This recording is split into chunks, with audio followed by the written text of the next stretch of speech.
To begin a very important topic for a newcomer who wants to learn the web designing. And here we are going to discuss about the CSS. CSS is basically a technology which is very much popular and is very indispensable for the web designing concepts. Nowadays, a lot of concepts like Bootstrap are totally based on the CSS. So here, before getting started while learning with the CSS concept, a candidate must be familiar with HTML.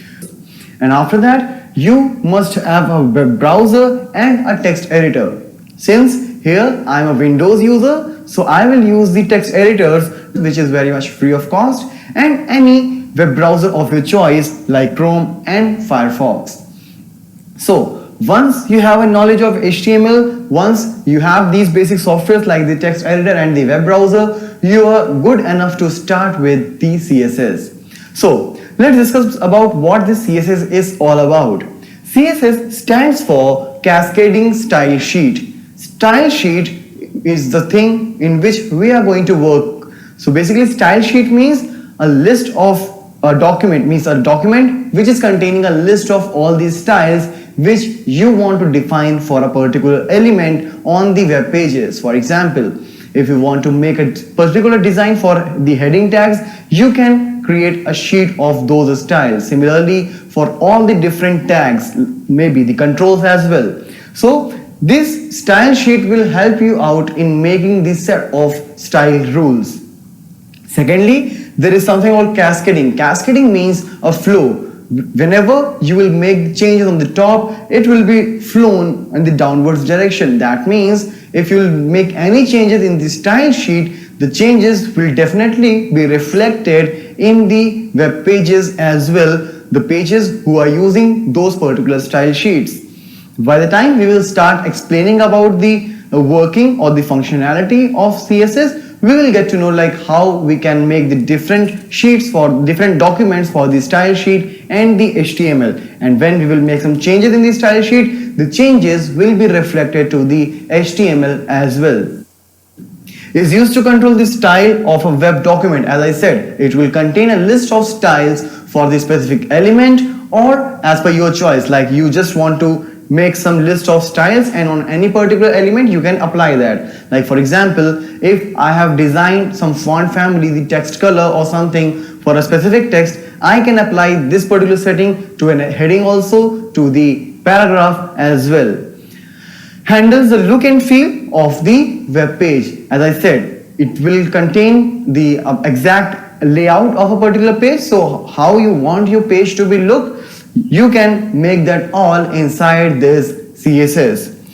And now let's discuss about the advantages. Since we have HTML and using HTML as well, I can customize the look and feel of my web page. For example, I have a font tag in which we have an attribute like color, the family means the font face, or some more attributes. So using that particular tag, I can customize the appearance of any text. So why should we go for CSS? So let's have an idea of that. Here we are talking about the advantage. It saves time. Saves time means you can design the set of style rules in a single document and later you can apply that in throughout your website. So every time when you are adding a new web page, you don't particularly have to define the set of styles again and again in a specific HTML tag. Page loads faster. When you add the HTML and you keep on adding the different tags like font or maybe some more with some more attributes, the HTML documents will be heavier, and by the time the HTTP protocol will take that particular text to the web browser, the more HTML will take more time to get loaded. If you will make a separate form, means a separate document for CSS, the amount of HTML on a particular page will be lesser and it will be faster in loading. Easy maintenance. Since all these styles have been defined in a single document, so if I want to make some changes in my website appearance, I can do that by changing a single document and all the changes will be reflected to all the web pages in my website. Superior styles to HTML. Some of the tags are actually not containing the more styles for the appearance. For example, if you take H1 tag or any heading tag doesn't have a property or attribute which can change the text color. For example, if you want to say H1 color is equal to red, that is not going to work definitely. So using these styles, you can actually make the attributes applied on a particular tags which basically doesn't have those attributes. Multiple device compatibility. That means if you're creating a web page with the CSS, that particular web page will be compatible with any system like the different operating systems as well as with the different kind of devices, maybe laptop, desktop, mobile devices. It will be applicable to all. So these are the advantages of working with the CSS. So now, using all these benefits, in the next video onwards we will start implementing the concept of CSS practically. Hi. In this video of CSS, we'll learn how we can include the CSS along with the HTML. So far we have seen a bit, but here we will cover all the way, like what are the different ways of including the CSS with the HTML. So we are going to discuss about the 4 different things. First one is the inline style sheet. Inline style sheet is something where you will write any HTML tag and right after that you will use the style attribute, and inside that you will start writing all the style rules in the CSS syntax. Embedding is something where you will write the CSS code inside the header section of the HTML document inside the style tag. So there we will write all the style rules and those will be applicable for the current HTML page only. So after that, in the body, whichever HTML tag you are putting, either you can use the name selector, ID selector, class selector, universal selector, whatever, but that will be applicable for the current page only. If you want to write a style sheet that should be applicable for all the pages of your website, then you will have to create a separate file with an extension .css and then you will write all the style rules inside that file. Later, you are having 2 different ways of including those style rules in any HTML page. That is linking and importing. These are the 2 ways which will help us out in getting the style from a separate CSS document and where we will implement that in a current HTML page. So let's see a practical implementation of the different ways how we can link the style sheet with the HTML. So now in this particular video we'll start working with the inline style sheet. So basically what I'll do, as here you can see there are a couple of tags, that is H1 and H2, and here is the output of these H2 and H1 tag. Now if I want to put the inline style sheet, what I'll do, like the attribute we used to pass in any of the tags so far, here I will use this style as the attribute. After that, here what I'll do, I'll just put some of the values as I was doing in the previous video where we just saw the simple example.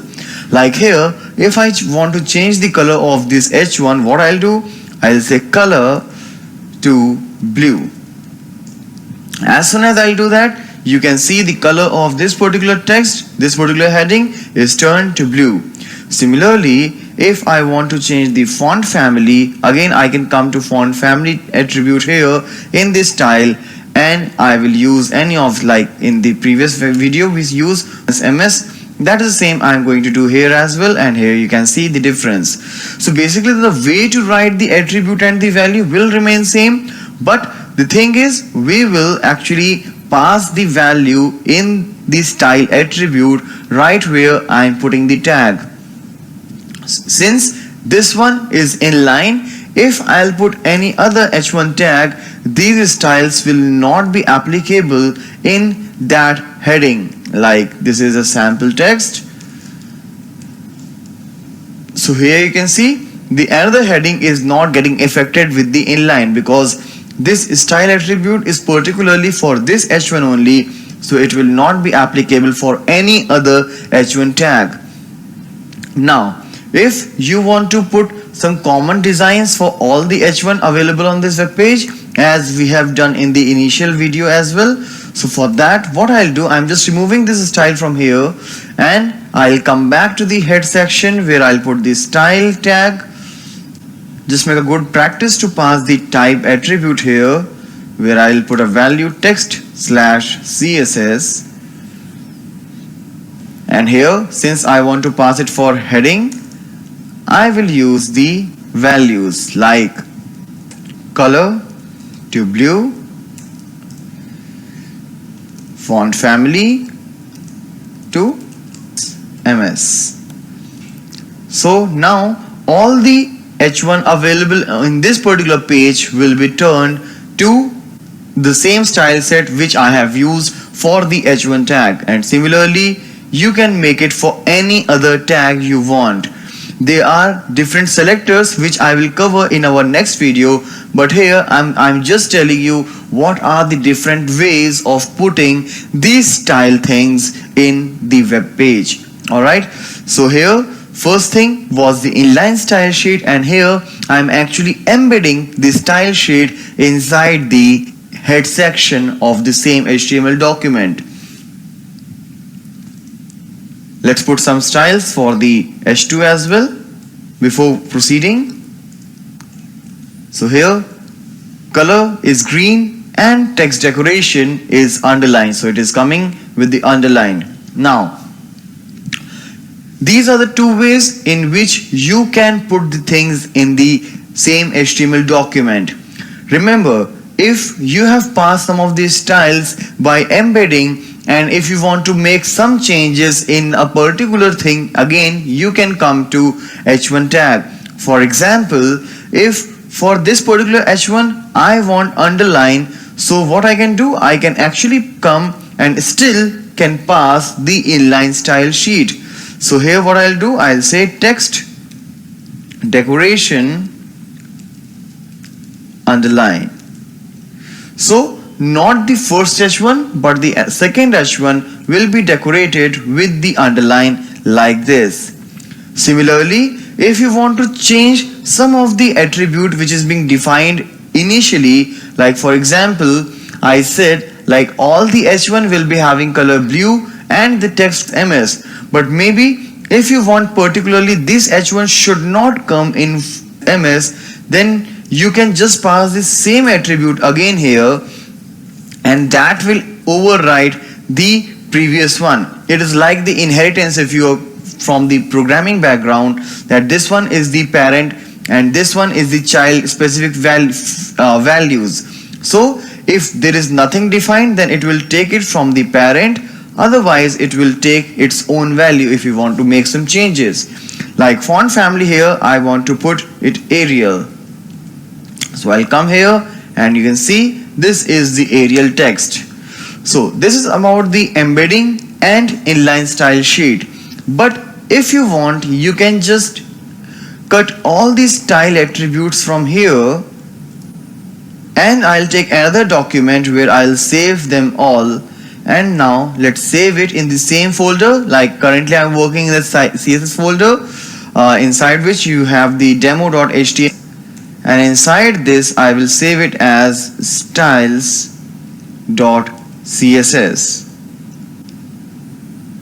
And here early you can find the CSS extension as well, so you can choose it from here as well. So now I have saved this CSS. Alright, so now next thing what I'll do, so let's come back to the browser, and if I'll refresh, you can see only the inline style sheet where I said font family Arial and text decoration underline is still there. Rest all the styles are gone away. So what can I do is I can actually link this style sheet into this HTML document, and for that what I'll do, I'll come to the head section again, and here I will pass the link tag. I don't want to put anything inside it, so I just close it. It will be a non-pair tag or empty tag. And now link relation.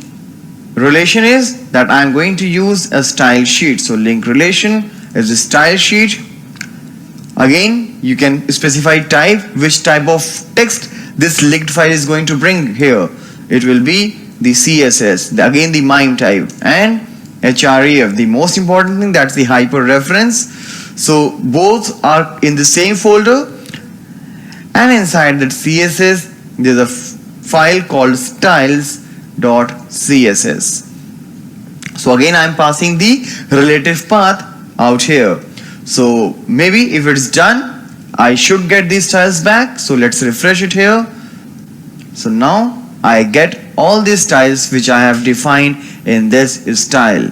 So these are the different ways using which you can actually use a style sheet inside an HTML document. So here we covered the three ways, that is the inline style sheet like this, the embedding style sheet where we put the style tag in the same HTML document, and this is the linking where I created a separate style sheet and then I pass the hyper reference here in the link tag, and here is how it is working. So this is all about the different ways of using the style sheet in HTML. Now let's get started with the basic implementation of CSS. So here in this practical implementation we will see how we can start working with the basic CSS with the existing HTML document. So let's get started by implementing the CSS in the HTML document. So for getting started with a very basic example of CSS, what I'm going to do is I will put the style tag in the head section. In HTML, we have already learned that the head section is basically meant for putting the title or for any resources, and here I am going to use my style as a resource. So for that, what I'll do, I'll start the thing with the style tag, and within this style tag I can also put an attribute which will tell the MIME type, since it will not be a basic HTML syntax. So in general way, what we do, we will put some MIME type text/CSS. Alright, now inside this style tag you can put the style attributes. Alright, so what I'll do, I'll put for the couple of tags here, let's say for the h1 tag. So for h1, what I want to do is I want to show it with the color blue, and I want to show it in the MS font. So for that I'll say font family :MS. So basically you can observe what I'm doing. H1 is the element for which I'm putting this style. Now inside these delimiters, these curly braces, I will put all these style things what I want to put, and then inside this I will put the different attributes, such as color is the attribute, blue is the value. So I will separate the attribute and the value with a colon, and similarly if you want to pass multiple attributes, you will pass semicolon as a separator. So you can just put semicolon again, and in case you want to put some more styles, you can continue by putting that. So this is all what I want to do for h1. Similarly, let's put one more, that is h2, and here I'll just put one style, that is I want the color should be green. Alright, so what happened when I'll come to the body and I'll simply put h1 tag with the text like welcome, and in h2 I'll put another text, it's easy learning. Alright, so let's come back to the browser, and when I'll refresh this, you can see the h1 tag is coming with two attributes, that is the color blue and the font is Comic Sans MS, while the h2 tag is simply coming in the green color with the default font and all the default attributes. So this is one of the way of putting this style. In our coming videos I'll show you what are the different ways to style the HTML document, like whether it will be inline, the outside some file, or like embedding the style in this way. But this is all for now. Now in this particular video of CSS, we will talk about giving these styles to the links. When I say links, it is hyperlink.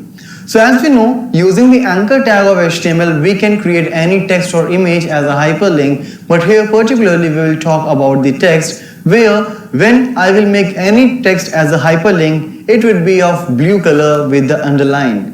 If I want to give some changes like in the color or whether I want to put the underline or not, I can do some styling with the links as well. So let's see a practical implementation where on the different events of a hyperlink, I can design a different color. I can put a different color or some different formatting as well. So let's start the practical implementation where I will treat the links in a different way. So let's start a practical now.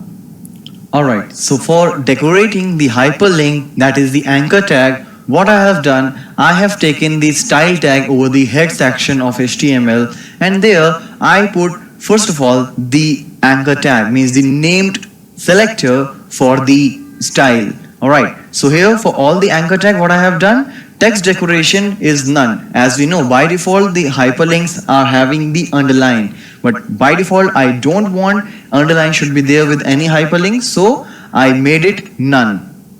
After that, for the different purposes, I am using the different colors. For example, anchor link means by default the color of the hyperlink will be red, means the text will be red by default as it comes blue, right? Visited means once you visit that particular link, then it will be grayish color. However, when you will put the mouse over it, then at that particular time it will be pink. When you will click, it will be green. Alright, so let's save it, and I'll put an anchor tag here in the body, that is the href, like I want to go for just a sample text. Alright, so let's save it. Let's come to the browser, and here as you can see, when it is the text, if the hyperlink is being here, it is of red color. I put the mouse over it, it is becoming pink, right? Because I said hover, it's pink. Alright, when I will click, it is green, and here I reached. Now since this particular link is visited, now when I'll come back, you can see it is of grayish color, gray, pink, green, that's it. So since the particular page is already visited, it will not be in red color again. Alright, so this is how you can work with the basic of hyperlink. Now one more thing is, when I'm putting the mouse over it, I want the hyperlink should be there. So in hover, what I can do, I can add one more style, that is the text decoration is underline. So let's refresh, and now here you can see when I am putting the mouse over it, it is being underlined. Alright, so these are the things which you can do with the anchor tag, that is with the hyperlink, while working with the CSS. In this video of CSS, we'll discuss about giving these styles to the text. When I talk about text, that means if you want to make some underline under a particular text, or if you want to change the direction or the spacing between the letters or the words, and so much more things. So let's see a practical implementation where we will give the possible styles to the texts. So for giving these styles to the text, here what I'm doing, I have taken several paragraph tags, and in each I'm just going through the different changes for the text. Like in the first paragraph, what I did, I used the color attribute of style sheet, and I have passed any particular value. Like we have already seen, like we have different options of passing the color. Here I am using the keywords, and simply I pass red as the color. You can use RGB or any hexadecimal way to pass the color format. So this particular paragraph will be of red color. Now here when I say direction is right to left, that means it will be aligned to the right hand side. Similarly, when I talk about the letter spacing, that means the space between each letter of this paragraph will be of 5 pixel, while in the next one, when I am passing word spacing, it will be 5 pixel, means the space will be between the words, not between the letters. And when I say text indent, that means this paragraph will not start from the absolute left position, but it will take the space of 1 centimeter from the left side. So let's save this particular page and come to the browser. And here when I will refresh it, you can see all the things out here. Like this is the first paragraph with the red color. This is right to left, where we pass RTL, that is right to left. This is a paragraph with 5 pixel letter spacing. So you can see there is a big gap between the letters. While here you can see there is some abnormal space. Like here you can see there is less space between the words, but here it is more because I have passed 5 pixel space. And finally this one is the indent, where I pass 1 centimeter indent from the left side. So as I said, it is having a gap of 1 centimeter from the left corner, and then the paragraph will begin. Alright, so here let's cover some more examples for the text. Like here you can see I have used the different options regarding the text, like text decoration. Alright, so in text decoration I have several things, like I can make it underline, line through, overline and blink. That line through means the line will be passing over the text, and overline means it will be up, means on the upside of the text, while it will show you the blinking text. So everywhere I am using the text decoration attribute with the different possible values. So let's come to the browser now. And here you can see the underline, line through, overline and blinking text. As here you can see blinking is not functioning, so it depends on the different browser whether they support the text blinking or not. So for now maybe this Chrome is not supporting the text blinking. Now let's go for the another attribute for the text, that is the text transform. And here I'm using a simple case, like when I'm writing a paragraph, I'm just using my default way of writing, but using these different values I can actually make it in the different way, like capitalize, uppercase and lowercase. So let's save it and come to the browser. So here you can see in capitalize what will happen, the first letter of each word will be in the caps, rest will be in the small. But here in the uppercase and lowercase, as the name says, the complete text will be either in the uppercase or in the lowercase. So this is how you can work with the text transform attribute for the text styling. And finally we have the attribute called text shadow, where I have passed 3 values, that is 4 pixel and blue. That means the shadow will be 4 pixel right, 4 pixel down and will be of blue color. So when I'll save and will come here, you can see there is a blue shadow in the background which is moved away a bit, right? So it is 4 pixel right and 4 pixel down to the actual text. Alright, I can just show you one more example, like I made it 6 pixel, 4 pixel. So when I refresh, you can see it is moved bit more towards the right. Alright, so its first one is for the right position, second one is for the down position, and third one is the color of the shadow. Right, now if you want to make the shadow a bit blurred, you can pass some more pixel for the shadow. So here I will say it is 8px, that is 8 pixel. So I'll refresh and here you can see it is giving me more pleasant effect, right? So it is 8 pixel of the shadow. So these are all the things which you can do while working with the text in CSS. In this chapter of CSS, we will discuss about the colors. Colors are basically one of the very important aspects whenever we talk about the formatting or giving some attractive look to our web page. So we will learn how and what are the different ways of passing the color for a specific element of the HTML. So here we have 4 different ways of doing the same. First is passing the hexadecimal code, short hexadecimal code, RGB absolute and keywords. As we know, like whenever we talk about a color, all the colors are made up of 3 basic colors, that is red, green and blue. So this RGB combination here will help us out in forming the different colors which we can make. So hexadecimal, short hex code and RGB absolute, that is the red, green, blue absolute, and the keywords. Keywords will help us out in writing the name of a specific color. So here is a short example, like the first one is hex code, where we can see like I'll start with hash and then I will follow 6-digit value. All right, that will be from 0 to F anything. All right, like if I'll put 0 means red, green, blue, all are not participating in this thing, so it is going to be black. The first two is for the red. As you can see, when I put F in the first two, it is red, remaining are 0. Similarly, if red and blue are 0, means first two is for red, next two is for green, and last two is for blue. So here the mid two is for green, so it is going to give you green. Similarly, if you have F in the last and 0 for the remaining, it is going to be blue. Now let's come to the short hexadecimal, where in spite of passing 6-digit value, we'll pass 3 values only, but again followed by hash itself. So 000 means none is participating, that's black. Again, first for red, second for green, and third one is for blue.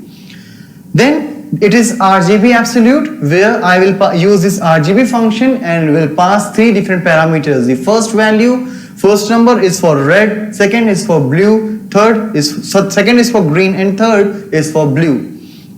So again, this is the RGB. The value can vary from 0 to 255.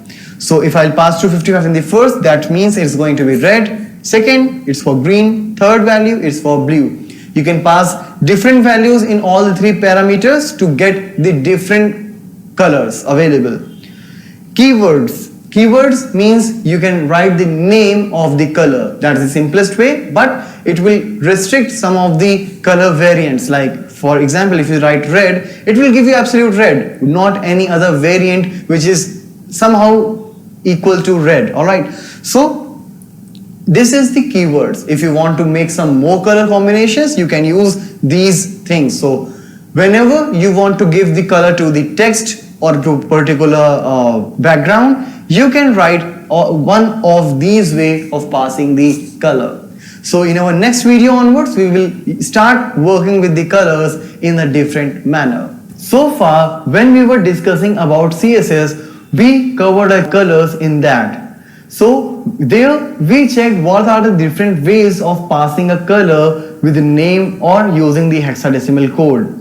Now here in CSS3 again we are discussing about the colors, but here we will check something different. Like here we will see how to manage the opacity of any particular color, like you want to make it 100% opaque or maybe somewhat transparent. So let's see what all new features are there regarding the colors in CSS3. So as far as the colors are concerned with CSS3, here we have the same concept as we were having in the normal CSS, that is we can use the RGB in order to create the various colors.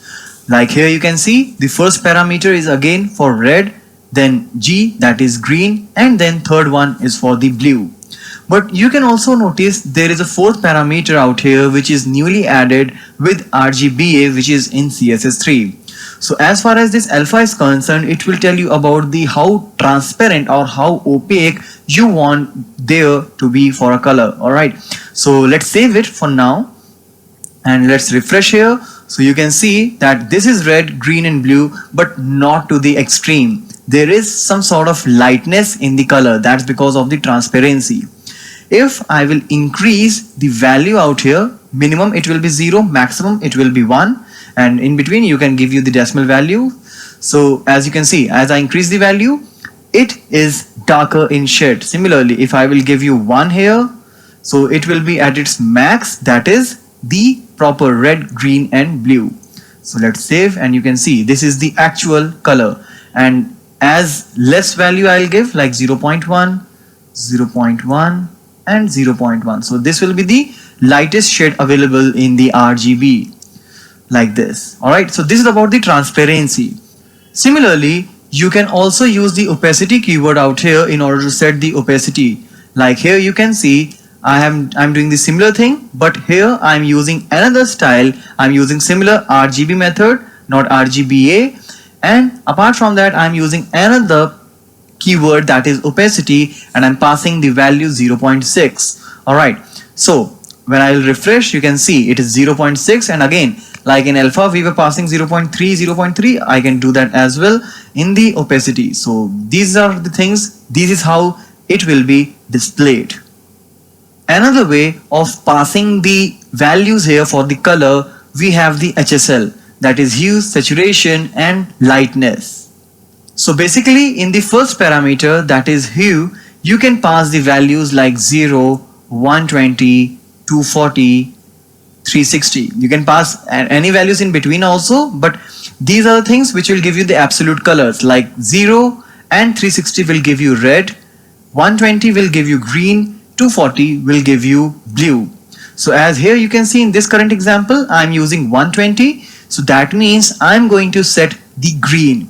After that, you can make the changes in the saturation and lightness, like how light you want that particular color. Alright, so let's save it and see the output in the browser. So here you can see green, normal green and dark green, just because of the change in the lightness in the third parameter.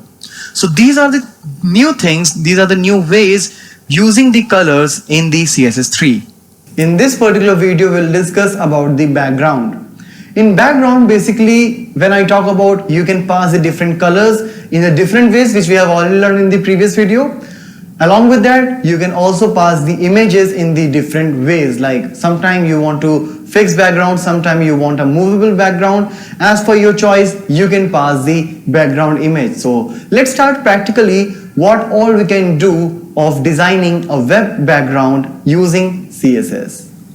Now, in order to set the background here, let's first put the background for a paragraph, and for doing that, I'll put style attribute. I can do that here as well in the style, but for this I'm going inline. So style is equal to background color. So background color, whatever you want, like let's say I'll pass yellow.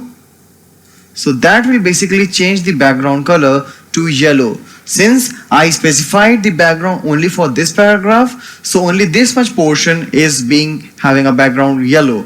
But you can see like there is a sentence, and after that I have added 3 line breaks. That's why you are getting this much height. Alright. Now, if I want to do the same thing for the complete document, I could have done this thing, like I can just put this style attribute here in the body. Let's remove it from paragraph. Alright, so when I'll refresh it, you can see the complete document is now having a background yellow. Similarly, you can choose any color of your choice, and if you want, you can also put the image as a background. For doing that, what I'll say is background image colon. Here I'll have to pass the URL of the image, and inside this URL function, URL attribute here, I'll pass like is a folder in the same location where I have saved my web page, and inside that I have bg.jpg image. So you will pass the URL of the image, and when I'll refresh, you can see this is the image which I wanted to set in the background. The text is still the same. Now, if you want, you can just make some amendments in the same image. Like if you want to repeat this particular background, by default it is getting repeated horizontally as well as vertically, since the size of the image is smaller than the screen size. So what I can do is I can just pass the semicolon, and I can apply the attribute like background repeat. So if you will say repeat, that is the default value, means there will be no change. But if you will say repeat X, only horizontal images will be repeated. As you can see here, vertically it's not getting repeated, since X denotes the horizontal and Y for vertical. Now when you say repeat Y, so there is no image right here on the right hand side, but it is repeated vertically. And after that you can also say no repeat. That will just add this image once. You can also set the position of the background by passing the attribute background position to any particular value. So basically what it will do, is when here you refresh, it is taking the margin of 100 pixel from horizontal as well as from the vertical. By default it was getting started from this coordinate 0, 0, but now it is taking 100 pixel margin from the left and from the top. So let's come back to this one, and I will put some more line breaks here just to make my document much bigger. Alright, so let's save it, let's refresh it. Alright, let me just remove this first. Let me remove this background repeat as well. So this is my page, and here you can see the content going on. Alright, now it's just line break, I haven't put anything else. But now there is one more thing, like if I want to fix my background, for doing that I will pass the attribute background attachment to fixed. So let's save it, let's refresh it here, and now when I will scroll you can see there is only content floating. Alright, let me put some content as well so that you can feel that. I'll put it somewhere in the middle so that you can see it scrolling. Alright, and here you can see only the content is floating here, but there is no change in the background, it is still. Alright, so this is about the fixed background. So these are things that you can put in your paragraph or in the background of your whole document, where you can put the colors or you can put the images in a different way. In this video of CSS, we are going to discuss about the very important concept using which we can give some very attractive look to our web page, and that is the images. Images, as I said, can give you a very representational information along with some decoration as well. So proper formatting of image is one of the very important tasks of a web designer. So let's see a practical implementation where we will pass some different styles to the images. So let's start a practical implementation. Alright, so now for putting the image, we know we will work with the img tag, and here we have the attribute called src, where I will pass the URL of the image. Now to give some styles to this, I will use the style attribute as always, and then I will pass a couple of things. Like here I am just making some changes in the border, though we have a lot of new things which are there in CSS3 which we will cover in the upcoming series. Now here we see border, it's 3 pixel, means that's the width of the border. Dotted means there will be not a solid border, it will be dotted border of red color. So let's save it and come to browser. When I'll refresh, you can see there is logo followed by this red dotted 3 pixel width border. Now if you want to make it dashed, there are some more options. You can make it dashed like this, and if you want you can make it solid as well. Alright, now for this I will use 1 pixel solid green. Alright, so these are the things which you can work while working with the images in CSS. As I said, we do have a lot of things while we will be working with CSS3 which we'll cover in later. So that is all about giving the styles to the images. In this video of CSS, we will talk about layers. Layers, as the name says, will provide you some number of layers one over another. So basically it will give you the options, or it will give you a look and feel of the third coordinate, that is the Z index. Like for now we have two coordinates, that is horizontal is x-axis, vertical is y, and this one using the layers options you will get the Z index as well. That will give you a look and feel of one div over another div and so on. So let's see a practical implementation where we are going to implement the layers in CSS. So as far as layers are concerned, here I have placed 3 different divs which will be behaving as a layer, and let's see what all attributes are there. So all 3 divs are of different color, like green, red and yellow, with the same dimensions, mean the same height and width, that is 300 width and 100 height. and all are having absolute positioning, which we have already discussed. And accordingly, I have placed them in a different position, like top 0 pixel, left 120. Similarly, red is having top 40, left 80, and yellow is top 80 and left 40. So accordingly they will be placed. But since they are layer, so I have to tell like which layer will be above which particular one. So that particular thing will be told by the last attribute out here, that is the z index, and it will actually tell you the sequence. That means z index one means first of all it will be yellow, then above yellow I will put red because its index is 2, and above red I will put green because its index is 3. So 3 will be at the top, red will be after green, and yellow is at the bottom. So let's save it, and here you can see the output. Alright, so green is at the top, red, and then yellow. If you will make some changes in the sequence, let's say I want to put red at the top, so I will make it 3 and I will make green as 2. So when I will save, you will see that red is at the topmost position. Alright, so these are the things which you can do while working with the third layer, means the third index. So these are the things which you can do while working with the third axis, that is the z axis, while working with layers in CSS. Hi, in this video of CSS we'll discuss about giving the styles to the font.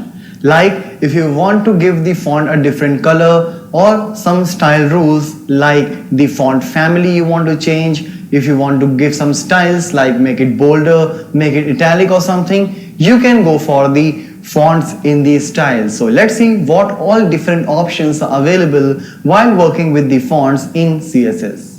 So here now with the reference of font style in CSS, I have taken a number of paragraph tags, and in each p tag you can see there are different options available for the fonts. Like in the first one, where I have used font family attribute of CSS, I have passed 3 different kind of fonts, that is MS, Monotype Cursiva and Courier. So it will give the priority to the first font, but if the first font is not installed in your system, then the second font will be applied. And again, if second font is not available in your system, then we'll go for the third font, and if none of the form is available in your system, then the default font will be shown to the user. But in this particular case, in my case, I do have MS, at least everyone has this particular font. So the first font will be applied to this text called changed font family. And here you can see in the output, you can see this particular font is nothing but MS. Similarly, if through CSS you want to pass some styles, like you want to make any particular text as italic, you can use this CSS class font style, rather not CSS class but the attribute. So font style is the attribute here, and the value is italic. Let's say if you want to make the text italic at the runtime in any particular event, you can't add the italic tag at that particular time. So that's why we should learn how to make a particular text italic using the CSS attribute.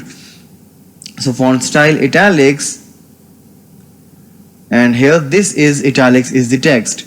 So you can see this is italics. Alright, so this is the font style italic which I have applied for this particular text.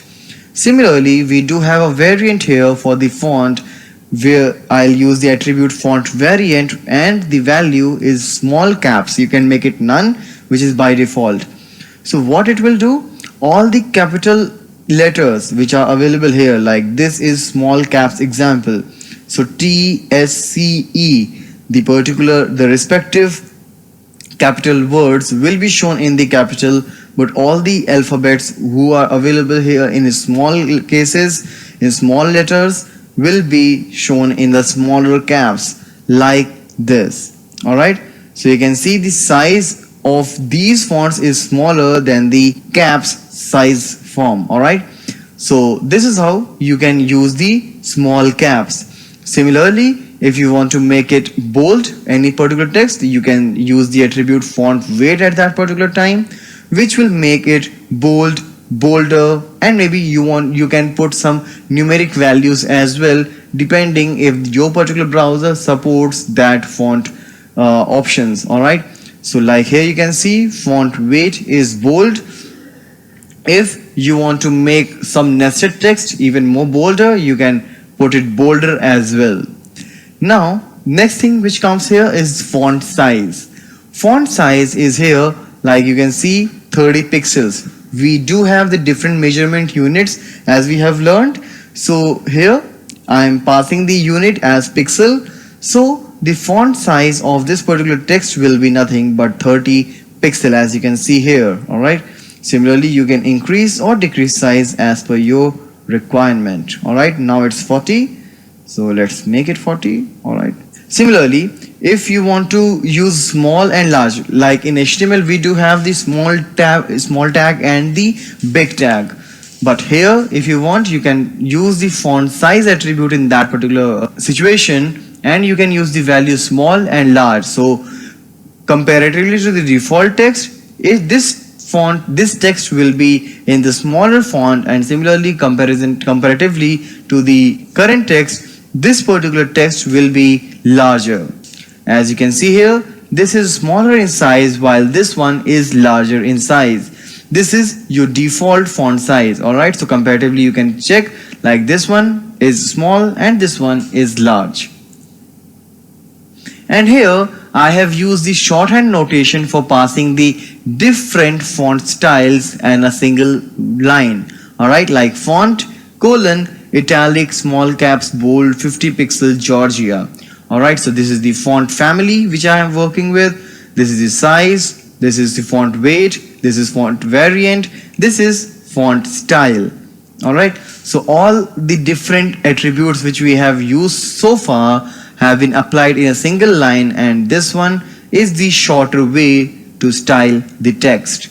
So while working with CSS, you can use these various options in order to style your texts. In this video, we will discuss about passing the styles to the list.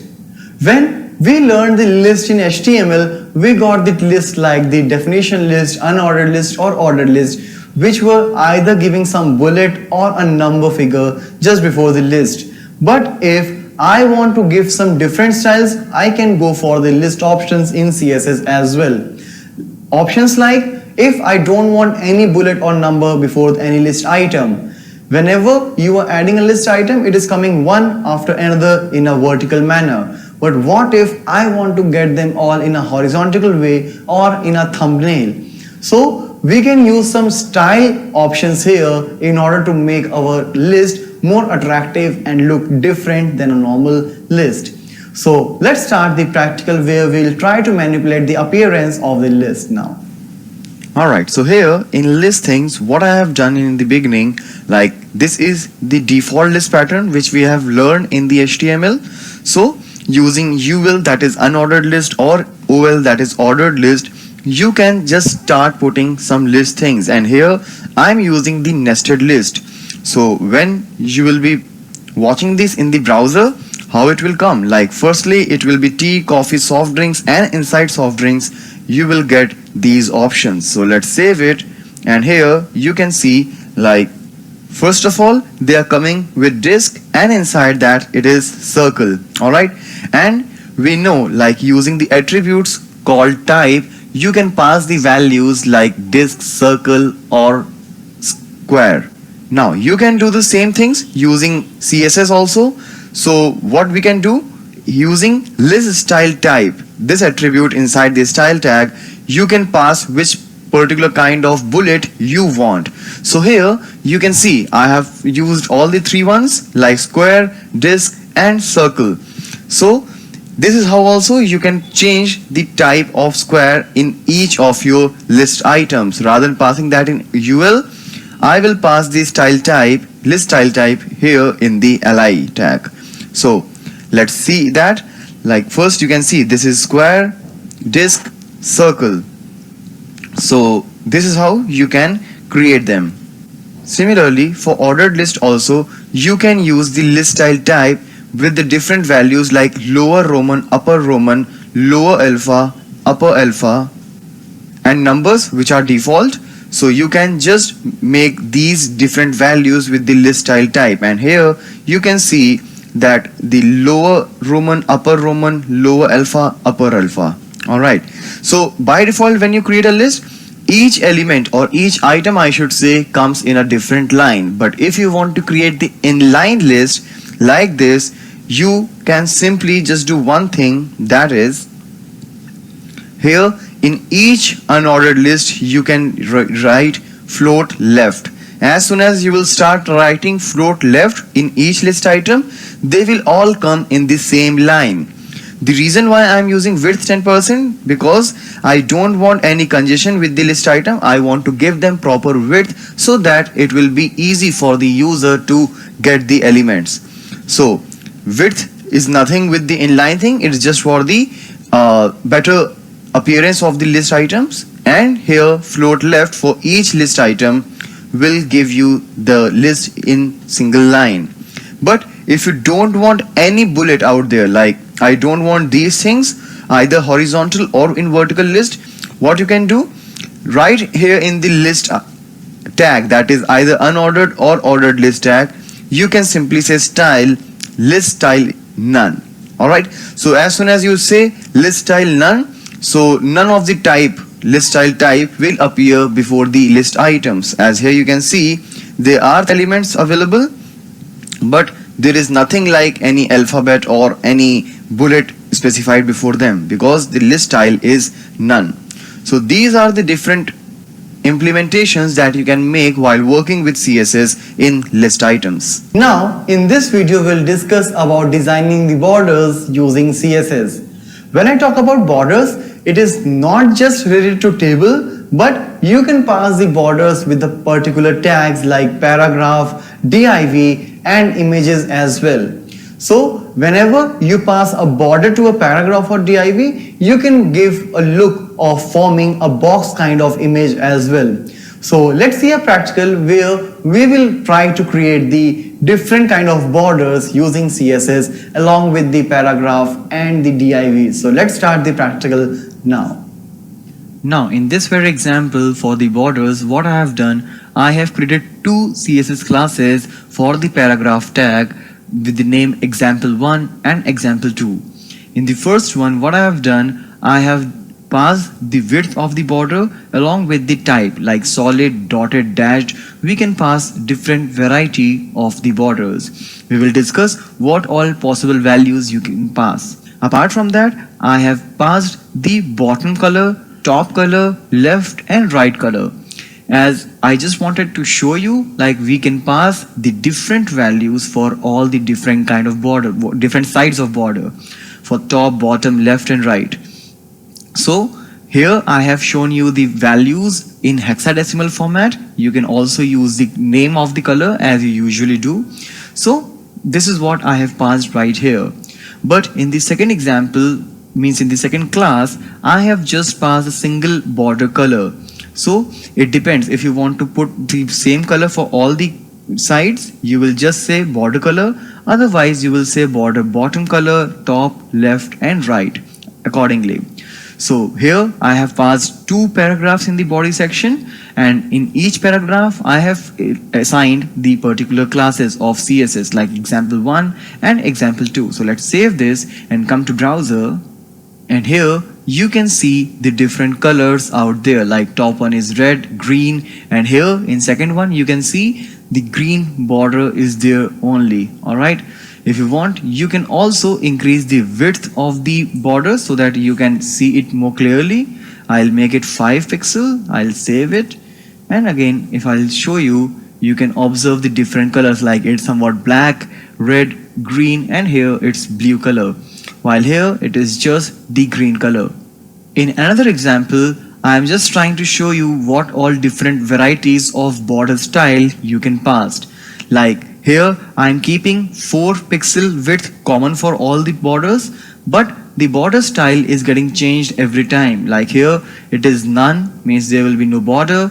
It's solid, dashed, double, groove, ridge, inset, alright, and outset hidden. So let's save it and see how these different borders will look like. So here, this one is none border. As I said, like since I passed none, so this border will not be visible, while this one is the solid as it was there in the previous example. This one is dashed so that you can see the dashed thing here. Double border, as you can see. Grooved means somewhat grayish like disabled thing. Ridge, inset, outset, you can see the shading here. In inset it's upward and here in downward. It is hidden. Hidden means the border is hidden for now, and here it is customized, like for all the different things. It is for top it is solid, for bottom it is dashed, here it is inset, and here it is double. All right, so let's see here. Dashed, groove, double, and solid, all the 4 different borders are applied. Apart from that, you have also one more option, that is dotted. So I'll just change it to dotted just to show you. So here you can see this is the dotted border. So these are the different border styles which you can pass using the CSS class and with the attribute border style. And now here you can see that I'm making some changes in the border width which I have done earlier as well. But the new thing which I wanted to show you, like apart from the values here like 4 point or 4 pixel, you can also use the keywords like thin, medium, thick. Alright, so again the last one is miscellaneous, having lots of attribute altogether. Like the bottom width is 4 pixel, top width is 10 pixel, left is 2 pixel, and right one is 15 pixel, and it is of border solid. Alright, so let's refresh it, and here you can see the solid with 4 pixel, 4 point, thin, medium, thick as the keyword, and here borders with the different thickness all over around, like top, bottom, left, and right. So these are the things, these are some of the possible things which you can perform while working with CSS. Now, in this video of CSS, we'll discuss about the padding. When I say padding, you must have heard about the padding in cell padding while learning the table tag in HTML, where padding means distance between the text and the border. So here also we are talking about the same padding where I can manipulate the space between the text to its border. That border distance may be from the top, from the left, from the bottom, as well as from the right. Depends all on our need. So let's see what all we can do while working with the padding options in CSS. So here in the example of padding, if I'll just mention padding, that means that I'm taking the distance from the text and the border that will be taken from the left and top. But here I can take the distance from any of the side of the padding, in the padding, right? So here in this current example, I'm using padding bottom. So that means the distance of the text and the border will be taken from the bottom side.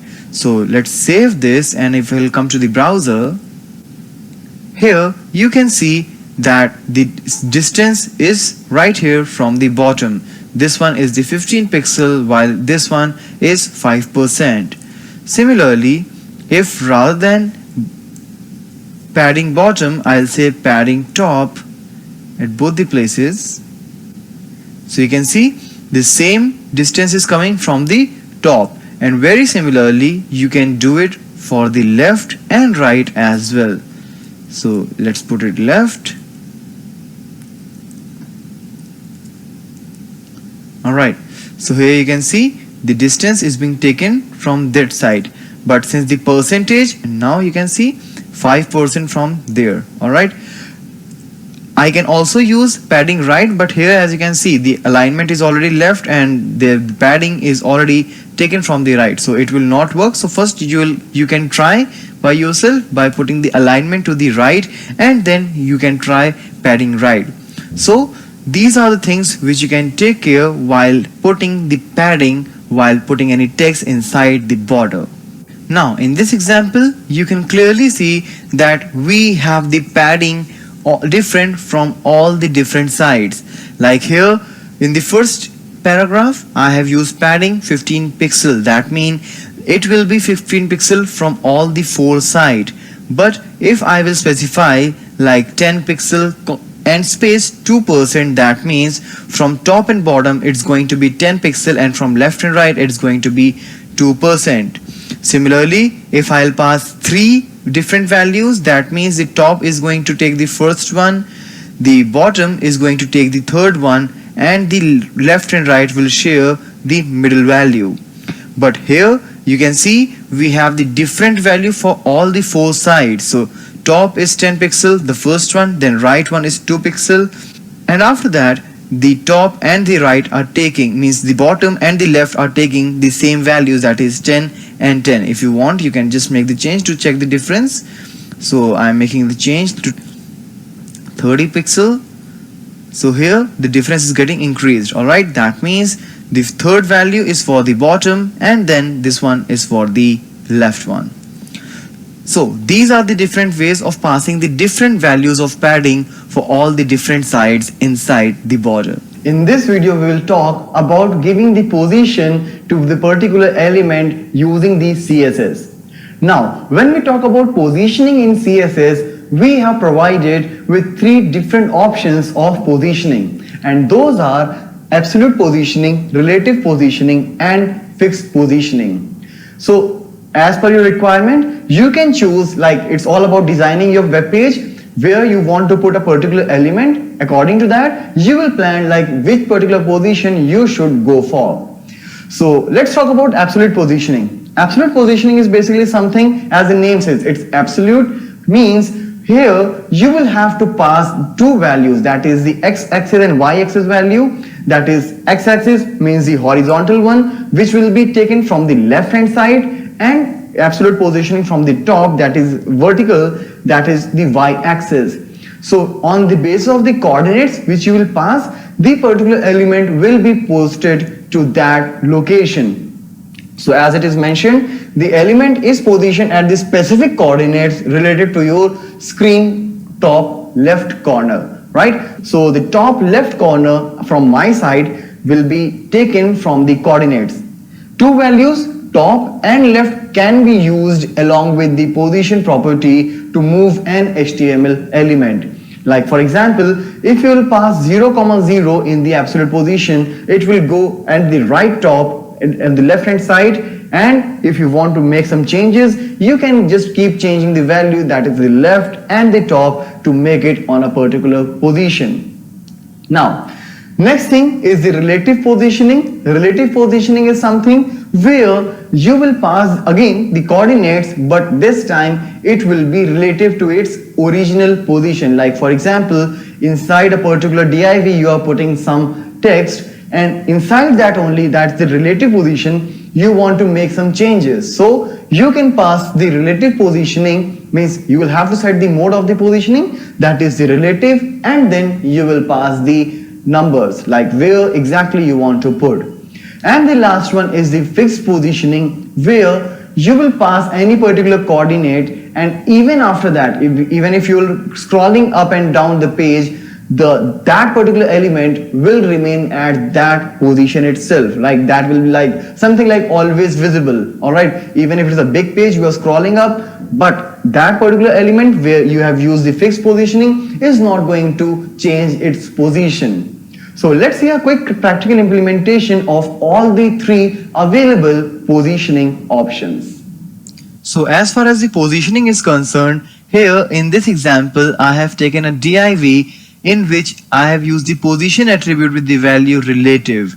So this one is the relative positioning with the left 80 pixel and top 2 pixel. Let's make it 20. Alright, so when I'll refresh, you can see, alright, that this is the relative positioning. When I talk about relative positioning, though the size of the text is like this much only, but it will occupy the complete width.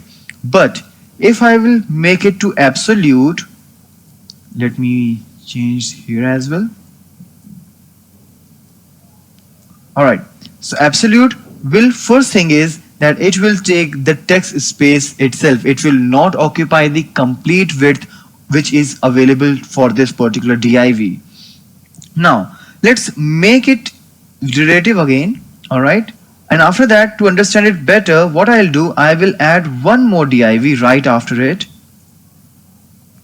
Alright, so what you can observe here, I have placed two divs with the same relative positioning and with the same left and top margin. Alright, so let's see how it is being reflected here. So you can observe like both are coming separately. Alright, let me just change the color as well. So you can see the second one is the relative, means the second div which I just added. Alright, so because I have passed the same left and top values in both the divs, still they are not crossing each other. Why? Because the second one is related to the first one. Relatively, it is adjusting its position. But if I will say it absolute, then it is not taking the reference or relevance of any other element of this particular DOM. It will just take the relativity of that particular element inside which this div is existing. So let me make it absolute, and when I'll refresh, you can see it is overlapping this one. Alright, because doesn't matter whether it is overlapping anything or not, when I say it's absolute, it will definitely go to that very point. Alright, and will be rendered over the DOM. So these are the things which you will have to be sure about, the relative and absolute positioning. The third one in the list is the fixed. So let's see that one also. So here I will make it fixed, and I will say this is fixed positioning. Alright, and to increase the page size, I will just add some BR tags. Alright, let's come and refresh. Let me change the position first of all. Absolute, I'll make it 0 0. Alright, so this is at the very top, and fixed one is left 80, it's fine. Top I'll make it 120, so it will come down. Alright, so this is fixed position. So when I will scroll, you can see this is still there. So this is the fixed positioning, the simplest one without any confusion. It is going to be at the same position. So in case you want something like always visible type of content, you can put it inside the fixed positioning. So these are the three things which we have as far as the positioning is concerned, that is the absolute, relative and fixed with CSS. In this particular video, we will see how we can change the dimensions of the border as per our requirement, so that we can make the boxes of different sizes, maybe smaller or larger. So let's have a practical implementation where we will see about the dimensions using the available CSS options. So as far as the implementation of the dimension is concerned, here we are going to try some dimension of width 400 pixel and height 100 pixel. So here I'm just trying to show you how can you pass the height and width for any particular dimension. So let's save it, and here you can see like, okay, this is the dimension of height 100 pixel and width 400 pixel. As you can see, it is not just started from the corner, because the padding, margin, everything is out there. Alright, so because of margin, it's started 10 pixel away. Now let's see how we can make some changes inside it. So basically we can also pass something like the minimum height, minimum width, or maximum height, maximum width. So in that particular context, here in this particular example, I'm passing maximum height. Means doesn't matter the content which you are putting inside, but the maximum height which this particular box will take will be of about 10 pixel. So obviously we have a lot of things here. We have some number of lines. After that, after some line breaks, we have an image. So probably all those things will not be a part of the maximum height 10 pixel, but still the line, the height of that particular box will remain as it is. So let's refresh and see. So here you can clearly see like this is the 10 pixel height, but still all the content is not inside that. So if you want to restrict in any particular circumstances, you can use the minimum height or maximum height. Similarly, I can do that for minimum height as well. So minimum it will be 10 pixel, but maximum it can take up to the content. All right, so now you can see the content is here, so the box size got changed. And mind it, the image is outside the paragraph obviously, so it will not, the box will not cover the image part. Similarly, let's say minimum height is 100 pixel, and let's remove some of the things inside. Like I will remove a couple of lines, I'll refresh, but even you see the content is less, but as I said, the minimum height is 100 pixel, it will take 100 pixel whether it is required or not. And very similarly, we have the concept for minimum width and maximum width as well. So let's say I'll say maximum width is 400 pixel. I'll just remove this minimum from here. I'll just take the default 100 pixel height. All right. Now, if I will put some shorter width, all right. So now maximum width is 40 pixel. The content is not able to adjust inside, but still you can see somehow it managed, because maximum width which you can pass here is 40 pixels. Similarly, if you can want, you can pass the minimum width as well. So minimum it's 40, but if content demands more, it can goes up to more. All right. So these are the various changes which you can make while creating a box with some dimensions for a specific content of your DOM. Now in this video of CSS3, we will see how to make the rounded corners from any border. So far we were going through the strictly rectangular shaped borders, but now we can make the edges, means the corners of those particular rectangles, as rounded. If you want, you can go for the same radius for all the 4 corners, and if you want, you can make the different radius for all. So let's see what all options are available here to make any particular box with the rounded corners. So let's start the practical implementation now. So with the reference of the rounded corners in CSS3, here in this implementation, I have added 3 elements inside the style element, and these are basically the ID selectors. So what I have done inside, like in the first R corners one, I have passed the border radius. This border radius is something which is new in CSS3 and which wasn't there in CSS, but still you can see the syntax is exactly the same. So that is the only new thing. Apart from that, the background which was already there, padding, width, height, everything was there also in the CSS, but here the border radius is the new attribute which I have passed. So basically what I am doing here inside, I'll just pass the background color, which is somewhat greenish color would be, and nothing else.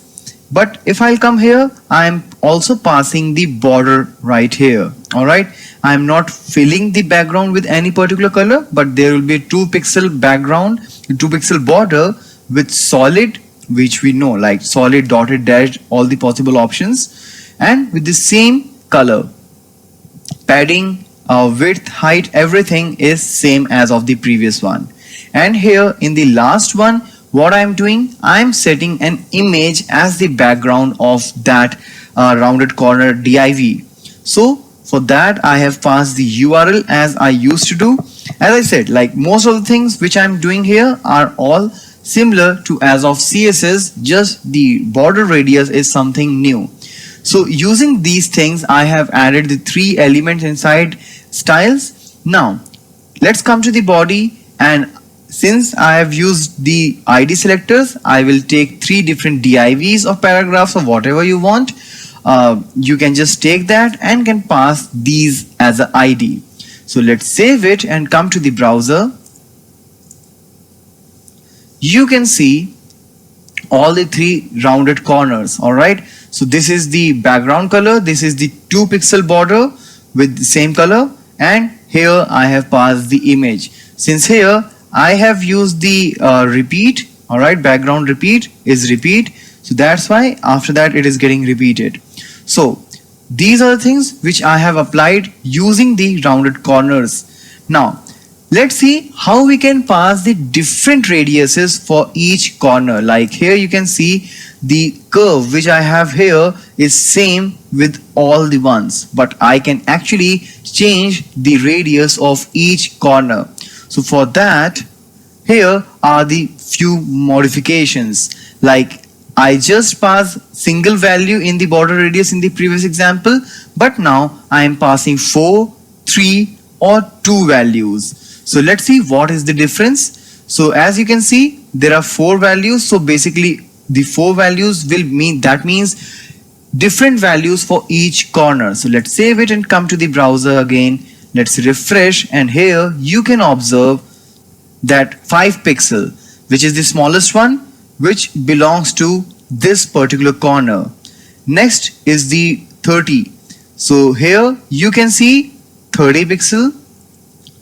Then it comes to 50, this one, and then 15, this one. Alright, means starting from here 1, 2, 3 and 4. All 4 radiuses are different. But if I'll go for only 3 values, then obviously one will be sharing with some other corner as well. So here you can observe like this and this. These 2 corners are same, which are having 50, the common value. 15 is 15, that's the first one. Alright, 50, second one, 30, the third one as of the top, and since there is no value for this one, so these opposite diagonal corners will share the value. That means 50 radius for both. And when there are only 2 values, so obviously 15, 15 and 50, 50. Alright, so these are the ways using which you can use the rounded corners feature, which is newly added in CSS3. Now let's talk about cursors in CSS. Basically, cursor is nothing but a mouse pointer which you move while scrolling to a particular web page.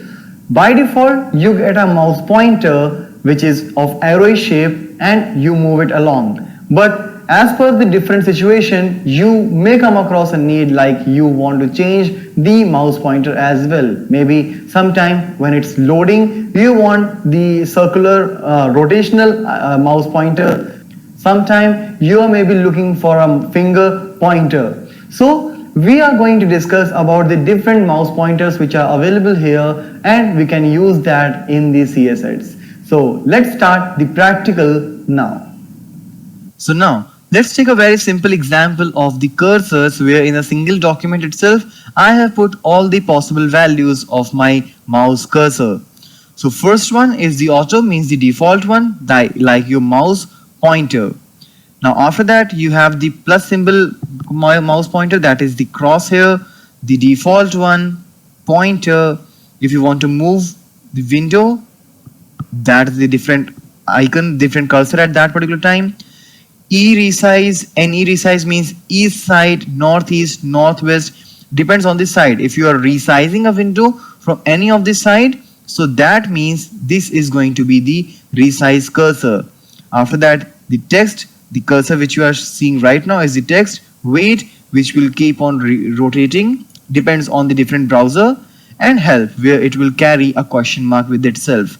So let's come to the browser and refresh. And here, as soon as I will put the mouse, this is the help, weight, text, resize. You can see it is getting changed every time. All right.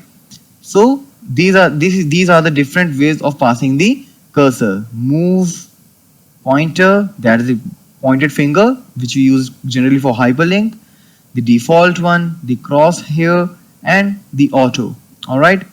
So these are the different options which you can see while working with cursor, and using any particular option you can put it anytime on your DOM as per the requirement.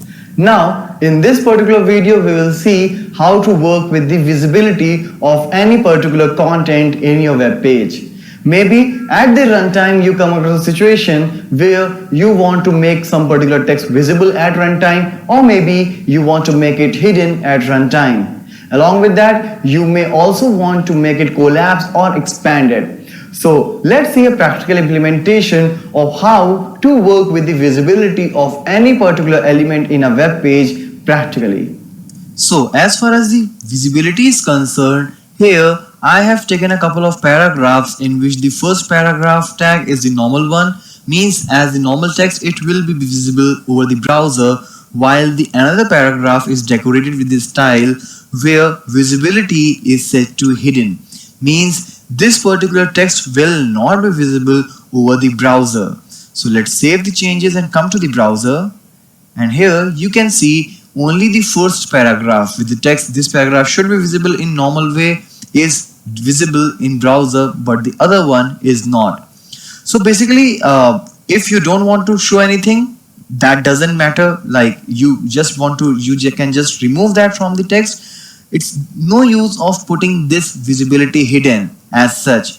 But if at the runtime you want to show or hide some of the content, then definitely it is going to help you.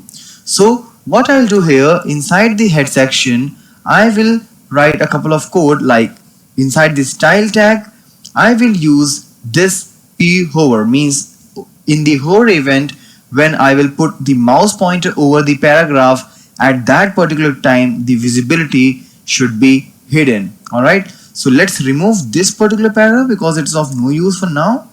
So let's save it and come to the browser, refresh it now. So for now this particular text is visible, but as soon as I'll put the mouse over it, so you can see this paragraph is no more visible, and again you can see this particular paragraph is there.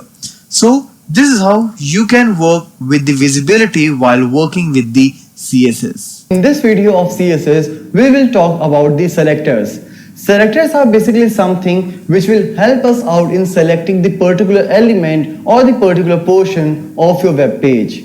So here we have four kinds of basic selectors. These are name selector, class selector, ID selector and universal selector.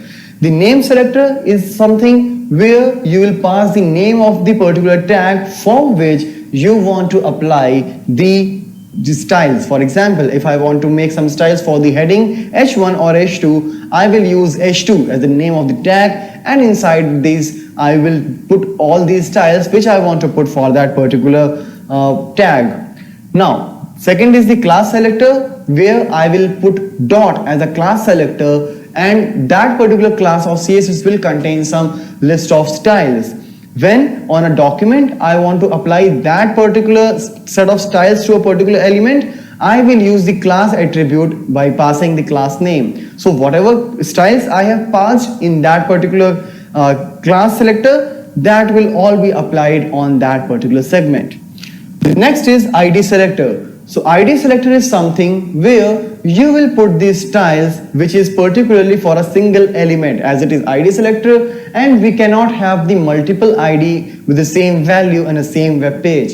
So if for a particular div or something you want to put a style, you can use the ID selector, and universal selector is something where you will put the style for the complete DOM. So let's get started with the practical implementation and can see how these different selectors can be implemented. So for starting the implementation of selectors, I will use the embedded style sheet just to make sure that you will see the styles and the tags on the same page, so it will be easier for you to understand. So now what I'll do, I'll start working with the name selector. As we have seen so far in the video that here I can pass any particular name of the element like H1, H2, P, paragraph, bold, B. Alright, so such things can be decorated by using the name selector, and we will use the name selector in the situation when you want that complete document should get the same styles for all the similar tags.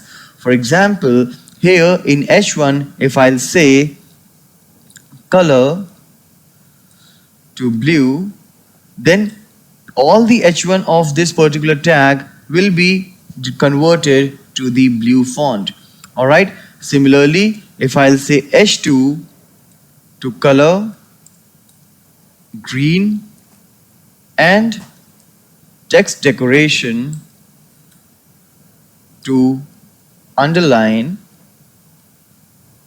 so it will be reflected to all the h2 tags. All right, like if I will copy and paste it again, so you will see all the h2 tags, whether I have written anything here or not, all will be decorated with the same styles.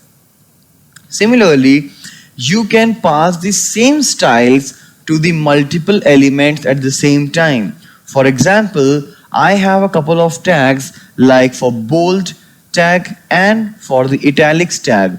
I want them to be decorated with the underline. So what I'll do, I'll just put the text decoration underline here, and you can see here B comma I, that means for the bold as well as for the italics I will decorate the text with the underline.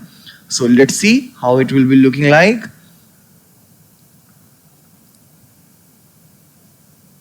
So here I'll put a bold tag, like this is bold. I'll close the bold tag, I'll break the line, and again I'll put another I, that is italics. This is italics. All right, so here you can see both are coming with the underlines, whether it's bold or italics. Now you can also use the nesting here by the time you want to work with any nested things. Like for example, for paragraph, inside a paragraph I will put a bold tag, and for bold I want to do something like what I want to do. I want to say background color to lime green. All right, so what it will mean, that if I will put any bold tag, that will not be decorated with this lime green, as here already I have a bold. Let me refresh it, but here you can see there is no background. This background color lime green is only applicable for those bold tags who will be there inside a paragraph. So let's see, let's start a paragraph. This is a sample paragraph with a highlighted bold text. All right, so now here what I'll do, I will start the bold tag here, I will finish it here. All right, so inside this paragraph I can see there is a bold tag. Let me close the P tag also.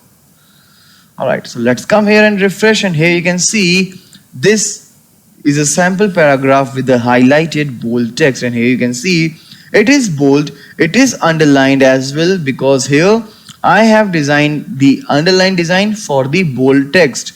All right, if you don't want to use underline here, so again you can come for inline style and you can use the text decoration to none. All right, so here you can see for this there is no more underline. All right, so this is about the name selector. So you can use these names the way you want. Now the another way to use the thing inside a CSS is the class selector. The reason why there is a class selector concept, because there may be a situation where you want to put the similar styles for the different tags. For example, let me first remove this one.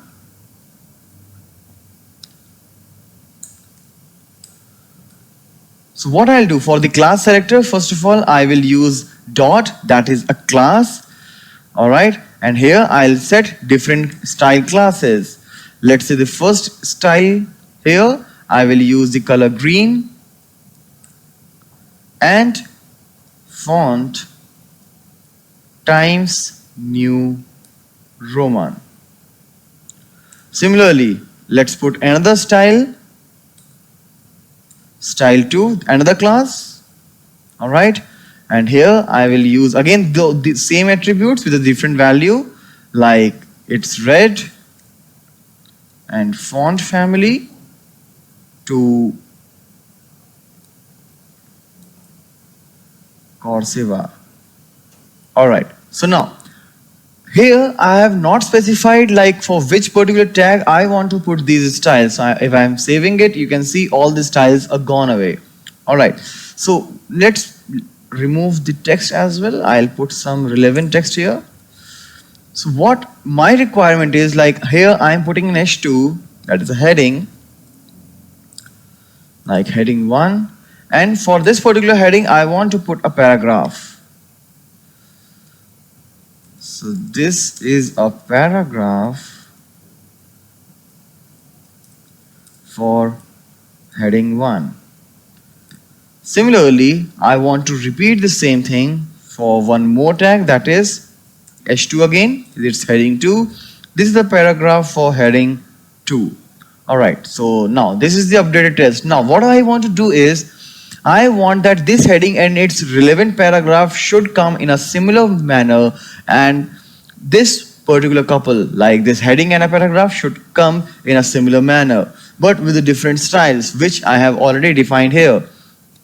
So what can I do is, I will use the attribute class, and here I will pass the name of the class like style1. Alright, so let's close it now. Alright, and I'll do the same thing. See, I'll use the same style for this paragraph as well. Similarly, in this particular situation, I will again use a class attribute with a different value, that is style2, and I will use the same class, that is style2, for this paragraph. So let's come here and refresh, and you can see that both of these class, like H1 and H2, here means heading 1 and heading 2, are being decorated with the different classes of style. Alright, now what I'll do is I'll enclose them all inside a div. Alright, I'll put it all inside a div. Let's close this. For now it will not be reflected, but now let's add one more selector here, that is the ID selector, and for ID selector I will use hash. Alright, so like my div is the ID selector. ID is actually an attribute in order to make a unique element in your HTML document. So what I'll do here, for making a div, I will use some of the attributes like height. Let's put height as 300 pixel, width as 500 pixel. Alright, and we'll put a background color here with the background color yellow. Alright, now here's how I have decorated this my div, but if I want to apply it here, what I'll do is I'll say ID is equal to my div. So this ID selector will be applied only to that particular element in the document which is being decorated with the same ID. As here you can see, it's my div. It's just a unique feature to give it, but for this particular element I have designed this whole styles. So when I'll refresh here, you can see it's being enclosed inside a box with such things. If you want to use some padding things as well, you can do that. Let's say 20 pixel is the padding. So now this is how you can start. So these are the different selectors that we worked on, that is the name selector, ID selector, and class selector. So that is all for this video. Now we have seen how we can start making the borders, and using dimensions how can we change the size of the boxes. Now in this particular video we will see like what we can do if the content inside a box is way more bigger than the box size, and maybe for some restrictions we cannot increase the size of a box to a great extent. So in those situations we will add the scroll bars either vertical or horizontal or both as per our requirement. So let's see a practical implementation where we will see how to add the scroll bars along any box. So let's see the practical implementations now. Alright, so let's continue with the implementation of scroll bars, and here what I'm going to do is again I will make some dimensions with some height and width as we have done earlier. And in case there is some overflow of the content, I would like to add the scroll bar. So let's see what all I am going to do. I've just created a class called scroll with the display as of block, borders 1 pixel, solid red, padding is there, margin, top margin is there, width and height is there. And in case the content is getting overflown, what I'm going to do, I'm going to put some scroll element, that is the scroll bar. And I'm using this scroll class right here in this div. You can put anywhere. Alright, here I'm putting it inside a div so that it will be giving you a box kind of look with this particular paragraph. And in case the size and the dimension of the div is not enough for this content, we will see the scroll bars as well.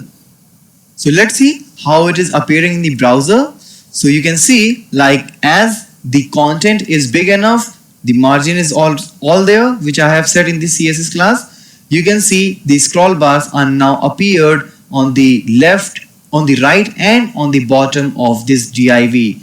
So anytime when you want, you can simply use this overflow attribute inside the particular element where you want to get these scroll bars and pass the value scroll, so that you will get the horizontal and vertical scroll bars at a time. Now we are going to discuss about the gradient color in this video. As in the previous video, we saw how to do the manipulations with the colors in terms of the opacity. Now here, what we will do, as the name says, it's gradient colors, means it's going to be gradient, means we will use multiple colors and one after another. Those colors will come in a series and will give a very beautiful look in the output. So let's see what all options are available with CSS3 to make the set of colors as the gradient color. So as far as the implementation of gradient color is concerned, here I have taken an ID selector with the name grad1, and later I am applying this to a div. Now let's see what all changes I have made inside this ID selector. So the first is the height. I want 100 pixel height for this particular div. After that, you can see that there are number of background options to all. So pink and green. I have added a couple of colors out here. So let's see how the output will look like. And here you can see that this is the output, right? By default, it is coming from top to bottom. But if you want to change the direction, you can just add one more parameter, that is left, like from left to right. So I will add left in all the ones. All right. So now you can see, starting from left, it is going towards right. So these are the couple of directions, like from top to down, from left to right. Similarly, you can give these styles for the diagonal gradient colors also. For that, you will have to tell a couple of directions, like left top, that is the starting position. All right. So let's see the browser output. Like here you can see red, blue. So left top, it is starting from red, and then diagonally it is changing its color, and at the last it is blue in color. All right, since red and blue are the two different colors out here. So these are the things where I'm using the linear gradient, like it could be from top to down, from left to right, or from diagonal. Now let's see some available options for the radial, means this, if I want some circular in the gradient, let's see how those work. So for that, rather than linear keyword, here radial keyword will be used. I'm using height and width both for now. You can just continue with the height also, as we were doing earlier. And now here you can see the difference, like red, green and pink. All right, since there are three colors, you can pass the percentage, like how much width you want in each color. So pink 60%, green 15%, 5 for red. All right, so let's see the output now. And here you can see. All right, so this is how the radial gradient will work, starting from the last, means this one is the inner one, then the outer and the outermost. All right, if you want, you can add more colors in the same method. You can also use the repetitive option for that. Like for example, if you have a couple of colors and you want them to keep repeating unless a particular time comes, you can do that as well. And how we can do that? Just by adding this repeating keyword. Alright, so now the method is repeating radial gradient. Or so I'm just using a couple of colors like 10% for yellow, 15% for green, and after that, because it's just covering the 25%, so after that it will keep repeating. Alright, that's why I'm using repeating out here. Alright, so let's see the output here. Now you can see, okay, so every time this green, yellow, green, yellow, green, yellow is keep repeating itself. So this is how you can work with the different options available with CSS3 regarding the gradient colors. Either it's for repeating, either it's for linear or radial. Now in this video of CSS3, we are going to cover a very important and interesting concept of it, that is the 2D transformation. Basically, when I say 2D transformation, that means that is only the x-axis and the y-axis which will participate in all the transformation. So here we will use the methods like skew, rotate, translate, and some more functions are there which will help us out in making the transformation along with the x and the y-axis. So let's start a practical implementation and see what is all here for CSS3 regarding the 2D transformation. Alright, so now in 2D graphics, what we are going to do, we will take a couple of divs. One will remain intact and same, while in second div we'll do the required changes. So let's see what is all there in the div. The height, width is set, background color is set, and border is set. So obviously it will look like a box, as you can see. Now after this, what I'm going to do is, for that particular div who's being decorated with the ID my div, I'm going to use the rotate method. So, and what we are going to do, we are going to perform a common thing in all, that is I'm going to rotate them with 20 degree. So you can see there are a couple of divs. This is one div which will just contain the styles from this class, while this div will take the styles from this class as well and from my div as well. So let's save the changes and come to the browser. Let's see what is all there. So you can see, like here, this one is rotated to the 20 degree, while this one is having the default layout. Now we can also do that in the reverse direction by putting the minus symbol, that is minus 20 degree now. So you can see now it is from this particular position, right? So depends like how you want to rotate, either clockwise or anti-clockwise. If you want to do clockwise, just pass any degree, or in anti-clockwise, just pass minus symbol along with that. Now similarly, you do have one more method here called skew, in which I'm going to skew with x-axis or y-axis. So I'll do it with skew x 20 degree. That means it will be skewed using the x-axis only. So skew x and x. So now here you can see the x-axis is parallel still, means it is same, but here it is being skewed. Alright, the whole thing is being skewed, including the text inside it. Similarly, you can skew it on the basis of y-axis. So I'm using skew y now. Alright, so you can see the y-axis, that is the vertical ones, are the same, but the x-axis is changed to 20 degree. Alright, and now using skew only, it will be taken from both the sides. Alright, means skew x and y both will be there. Alright, so these are the things which you can perform in 2D graphics. You can just transform it on the basis of different shapes and sizes, but when you will do the same things including the animation, you can see them moving in the same way. So we'll do the animation in our coming video, but this is all about the 2D graphics or 2D transformation in CSS3. Now in this video we are going to cover the 3D transformation. As in the previous video we saw like how the transformation took place along the x and the y axis. Here when I'll talk about 3D, that means the z axis will also be in the picture. So whatever the transformation will take place using the method like skew, translate, rotate, that will go across the x, y and z axis as well. So let's see a practical implementation of performing the 3D transformation in CSS3. So likewise, we use the rotate function in the 2D transformation. Here, I'm going to use the rotate X, rotate Y or rotate Z in the 3D. So depends in how many degree you want to rotate it.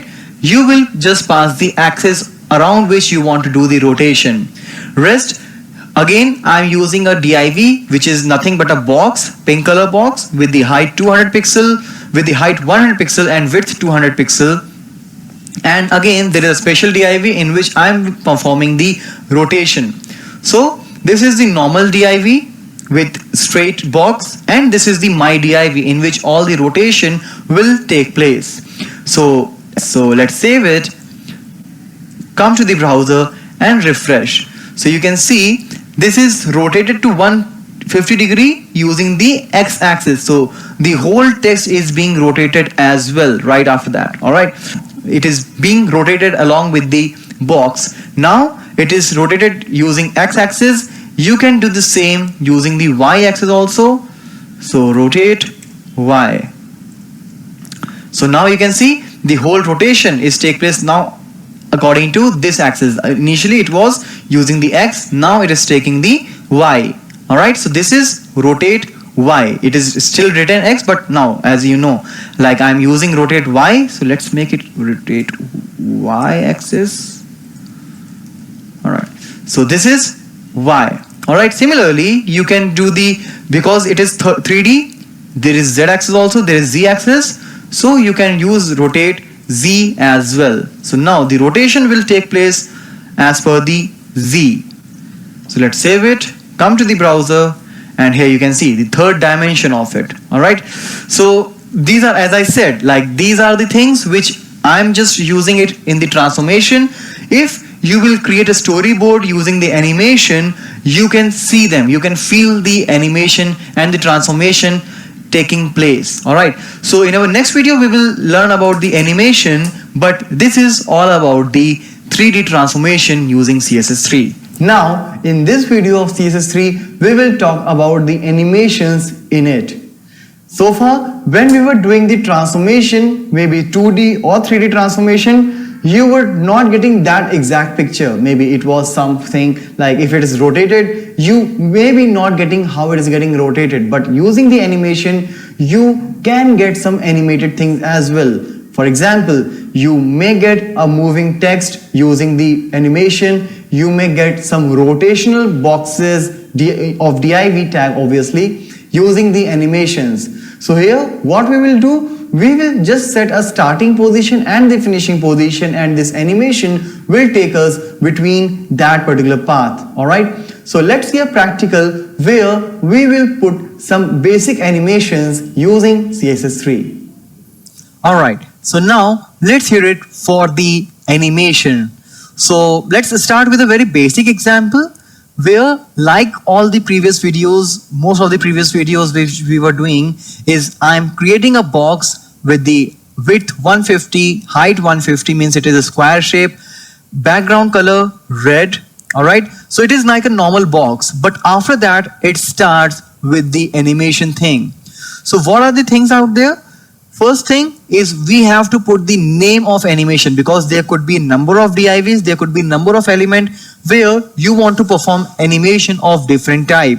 So for specifying each animation, you will give it a unique name. Like here, I have taken the name example.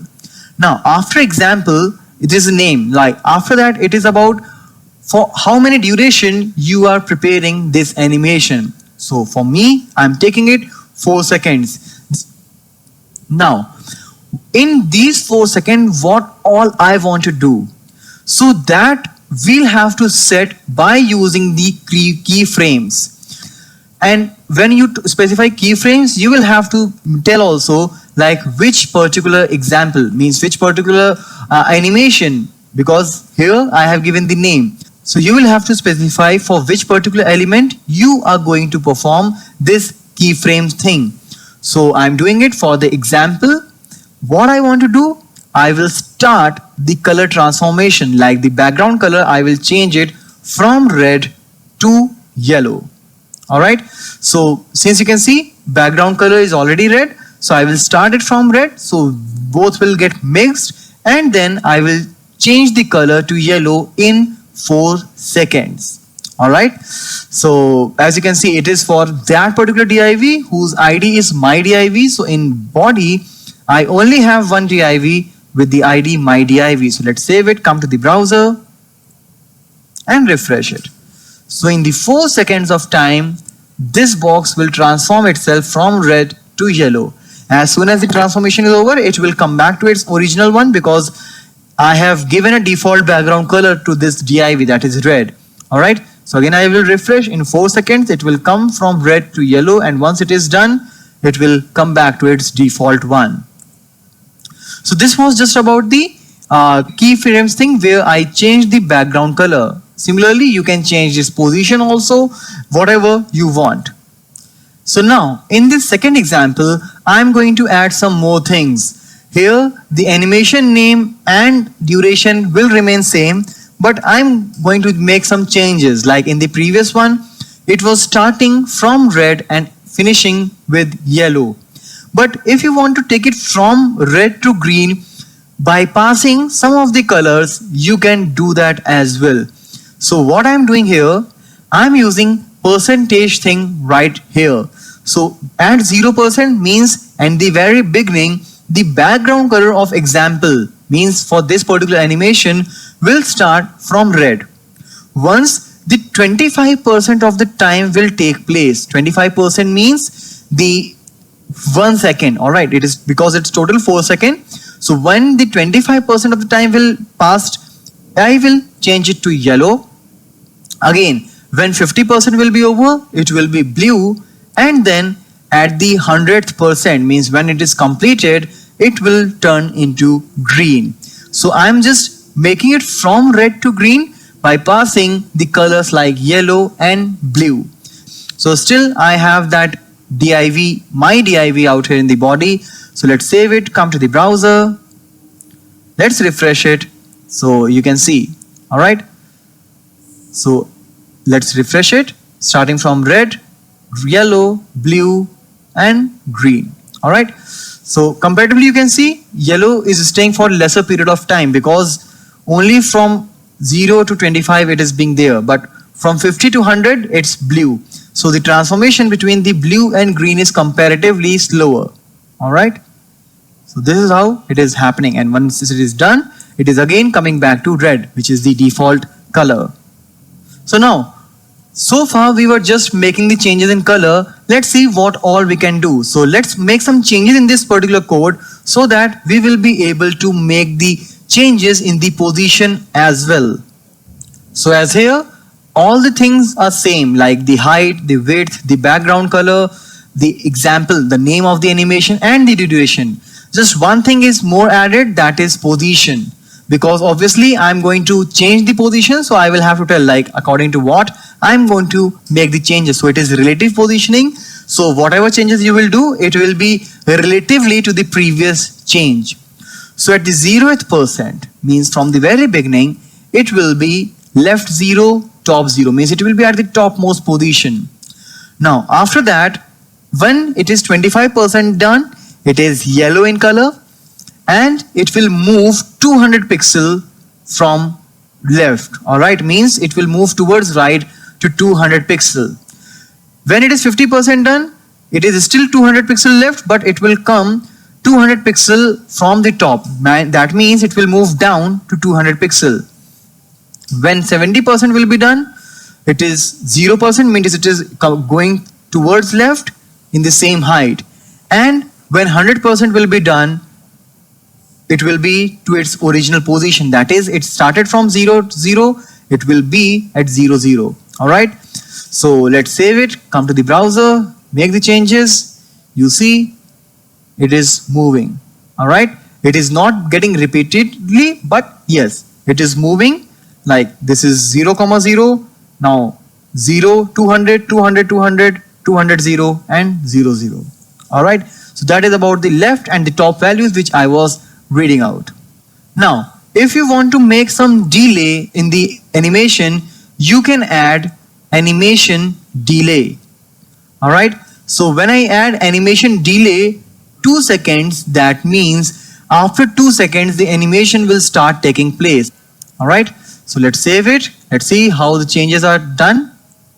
So after 2 seconds, you see it has started moving. Alright, let me refresh it. 1, 2, and now it started. Alright, so this is about the delay. Now you see, like once it is done, it is stopped. If you want to make it repetitive, you can add one more option out here. Let's see what is that. And that is animation iteration count. Here I said it 3. Alright, so animation iteration count is 3. So it will go on for 3 times. Alright, so let's see. After 2 seconds it will start. So this is the 1 cycle. This is the 2nd cycle. Delay will be only for the first time. And this one is the 3rd cycle. Alright, now it is done.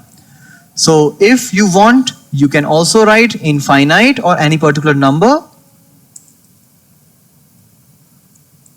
So let's refresh after 2 seconds. Alright, so it is 1, 2, 3. It's not going to stop obviously after 3 as well, and it will keep moving unless you make some changes or you do whatever. Alright, okay, now there is something more called the direction. So animation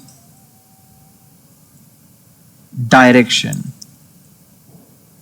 You can make it reverse also. Alright, so let's save the changes, come to the browser, and now after 2 seconds it will start in the reversed direction. Alright, you can also make it alternate. So once it will be in the correct direction, next time it will be reversed. So I'm changing it both the places. It is alternate. So first time it will go to the actual position, actual direction, and next time it will just reverse. Alright, so it will be alternate. Once it is single, it means clockwise. Second time it is anti-clockwise. Alright, so these are the things. Like obviously when it comes to animation you can do a lot of things out there, but yeah, this is some of the basics using which you can start planning what all you want while working with the animations. Now, in this video of CSS3, we will talk about the animations in it. So far, when we were doing the transformation, maybe 2D or 3D transformation, you were not getting that exact picture. Maybe it was something like if it is rotated, you may be not getting how it is getting rotated, but using the animation, you can get some animated things as well. For example, you may get a moving text using the animation. You may get some rotational boxes of div tag obviously using the animations. So here what we will do, we will just set a starting position and the finishing position, and this animation will take us between that particular path. Alright, so let's get practical where we will put some basic animations using CSS3. Alright, so now let's hear it for the animation. So let's start with a very basic example where, like all the previous videos, most of the previous videos which we were doing is I'm creating a box with the width 150, height 150, means it is a square shape, background color red. Alright, so it is like a normal box, but after that it starts with the animation thing. So what are the things out there? First thing is we have to put the name of animation, because there could be a number of divs, there could be a number of element where you want to perform animation of different type. So for specifying each animation, you will give it a unique name. Like here, I have taken the name example. Now after example, it is a name. Like after that, it is about for how many duration you are preparing this animation. So for me, I'm taking it 4 seconds. Now, in these 4 seconds, what all I want to do? So that we'll have to set by using the keyframes. And when you specify keyframes, you will have to tell also like which particular example, means which particular animation, because here I have given the name. So you will have to specify for which particular element you are going to perform this keyframe thing. So I'm doing it for the example.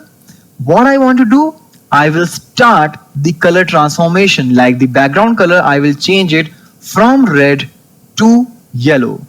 Alright, so since you can see background color is already red, so I will start it from red, so both will get mixed, and then I will change the color to yellow in 4 seconds. Alright, so as you can see, it is for that particular div whose id is my div. So in body I only have one div with the id my div. So let's save it, come to the browser and refresh it. So in the 4 seconds of time, this box will transform itself from red to yellow. As soon as the transformation is over, it will come back to its original one, because I have given a default background color to this div, that is red. Alright, so again I will refresh. In 4 seconds it will come from red to yellow, and once it is done, it will come back to its default one. So this was just about the keyframes thing, where I changed the background color. Similarly, you can change this position also, whatever you want. So now in this second example, I'm going to add some more things. Here the animation name and duration will remain same, but I'm going to make some changes. Like in the previous one, it was starting from red and finishing with yellow. But if you want to take it from red to green by passing some of the colors, you can do that as well. So what I'm doing here, I'm using percentage thing right here. So at 0% means at the very beginning, the background color of example, means for this particular animation, will start from red. Once the 25% of the time will take place, 25% means the 1 second. Alright, it is because it's total 4 seconds. So when the 25% of the time will pass, I will change it to yellow. Again, when 50% will be over, it will be blue, and then at the 100th percent, means when it is completed, it will turn into green. So I'm just making it from red to green by passing the colors like yellow and blue. So still I have that div, my div out here in the body. So let's save it, come to the browser, let's refresh it. So you can see, alright. So let's refresh it, starting from red, yellow, blue and green. Alright. So comparatively you can see yellow is staying for lesser period of time, because only from 0 to 25 it is being there, but from 50 to 100 it's blue. So the transformation between the blue and green is comparatively slower. Alright. So this is how it is happening, and once it is done, it is again coming back to red, which is the default color. So now, so far we were just making the changes in color. Let's see what all we can do. So let's make some changes in this particular code, so that we will be able to make the changes in the position as well. So as here, all the things are same, like the height, the width, the background color, the example, the name of the animation and the duration. Just one thing is more added, that is position. Because obviously I'm going to change the position, so I will have to tell like according to what I'm going to make the changes. So it is relative positioning. So whatever changes you will do, it will be relatively to the previous change. So at the 0th percent, means from the very beginning, it will be left 0, top 0, means it will be at the topmost position. Now after that, when it is 25% done, it is yellow in color, and it will move 200 pixel from left. Alright, means it will move towards right to 200 pixel. When it is 50% done, it is still 200 pixel left, but it will come 200 pixel from the top. That means it will move down to 200 pixel. When 70% will be done, it is 0%, means it is going towards left in the same height. And when 100% will be done, it will be to its original position. That is, it started from 0, 0, it will be at 0, 0. Alright. So let's save it, come to the browser, make the changes. You see, it is moving. Alright. It is not getting repeatedly, but yes, it is moving. Like this is 0, 0, now 0, 200, 200, 200, 200 0 and 0 0. All right, so that is about the left and the top values which I was reading out. Now if you want to make some delay in the animation, you can add animation delay. All right, so when I add animation delay 2 seconds, that means after 2 seconds the animation will start taking place. All right, so let's save it. Let's see how the changes are done. So after 2 seconds, you see it has started moving. All right, let me refresh it. 1, 2, and now it started. All right, so this is about the delay. Now you see, like once it is done, it is stopped. If you want to make it repetitive, you can add one more option out here. Let's see what is that. And that is animation iteration count. Here I said it 3. All right, so animation iteration count is 3. So it will go on for 3 times. All right, so let's see. After 2 seconds it will start. So this is the 1 cycle. This is the 2nd cycle. Delay will be only for the first time. And this one is the 3rd cycle. All right, now it is done. So if you want, you can also write infinite or any particular number. So let's refresh after 2 seconds. All right, so it is 1, 2,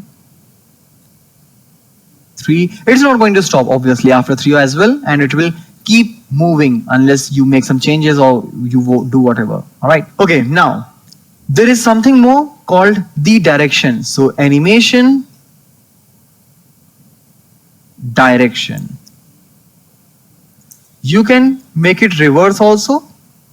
All right, so let's save the changes, come to the browser, and now after 2 seconds it will start in the reversed direction. All right, you can also make it alternate. So once it will be in the correct direction, next time it will be reversed. So I'm changing in both the places. It is alternate. So first time it will go to the actual position, actual direction, and next time it will just reverse. All right, so it will be alternate. Once it is single, that means clockwise. Second time it is anti-clockwise. All right, so these are the things. Like obviously when it comes to animation, you can do a lot of things out there, but yeah, this is some of the basics using which you can start planning what all you want while working with the animations.